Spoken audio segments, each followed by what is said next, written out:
saudara terkasih dalam nama Tuhan kita Yesus, semangat pagi. Bertemu kembali di channel Rio Nando Butar-Butar dalam khotbah 5 menit aja toko 5 untuk renungan harian. Renungan pada hari ini saya ambil dari kitab Matius pasal yang ketiga ayat yang ke-17. Demikian kesaksian firman Tuhan. Lalu terdengarlah suara dari surga yang mengatakan, "Inilah anakku yang kukasihi, kepadanya lah aku berkenan." Pemuliaan Yesus. Ibu bapak saudara terkasih dalam nama Tuhan kita Yesus, nats ini merupakan satu peristiwa di mana Allah memuliakan Yesus.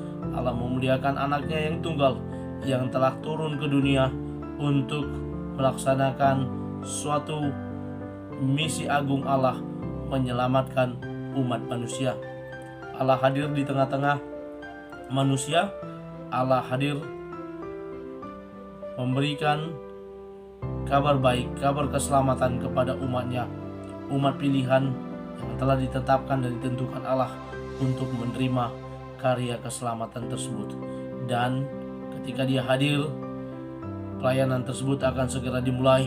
Dan dalam nats ini merupakan bagian dari keseluruhan peristiwa pembaptisan Yesus di Sungai Yordan, dan Yesus hadir di sana menggenapi nubuatan yang disampaikan oleh para nabi, di mana Yohanes yang telah hadir terlebih dahulu menyediakan jalan bagi Mesias, dan dia yang akan membaptis Yesus di Sungai Yordan. Dan peristiwa ini adalah bagian dari kelanjutannya, di mana Allah hadir dalam sebuah suara yang terdengar yang mengatakan, "Inilah anakku yang kukasihi, kepadanya lah aku berkenan."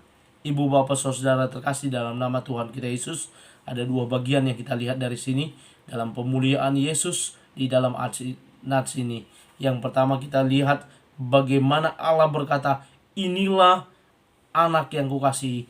Ada suatu pernyataan yang disampaikan oleh Allah bahwa Yesus yang hadir ke dunia, Yesus yang turun dalam rupa manusia, merupakan anak kekasih Allah yang nantinya akan menebus manusia dari dosa dan pelanggarannya. Dia akan mati, tersalib di kayu salib untuk menebus dosa-dosa manusia. Ada sebuah pernyataan yang disampaikan oleh Allah di dalam nats ini bahwa inilah anak yang kukasihi.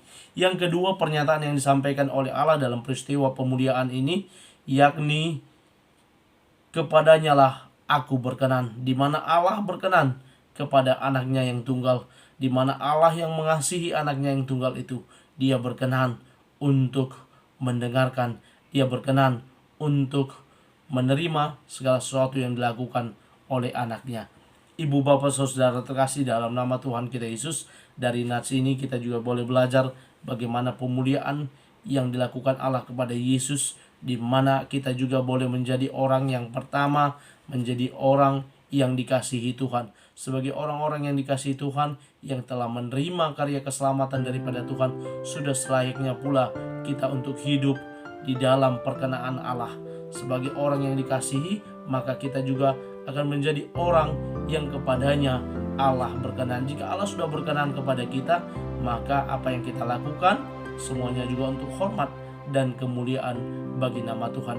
Kalau Tuhan sudah kita muliakan melalui tubuh kita, melalui cara hidup kita, maka percayalah Allah juga akan memuliakan kita dengan caranya yang ajaib, dengan caranya yang berkuasa. Dia sanggup melakukan seturut dengan kehendaknya. Karena itu ibu bapak saudara terkasih dalam nama Tuhan kita Yesus, kiranya firman Tuhan pada hari ini boleh mengingatkan kita, boleh menjadi refleksi bagi hidup kita, untuk kita juga boleh belajar memuliakan Allah melalui cara hidup kita, melalui setiap perbuatan kita yang berkenan di hadapan Tuhan, dan apa yang berkenan di hadapan Tuhan untuk hormat dan kemuliaan bagi nama Tuhan. Selamat beraktivitas. Tuhan Yesus memberkati. Shalom.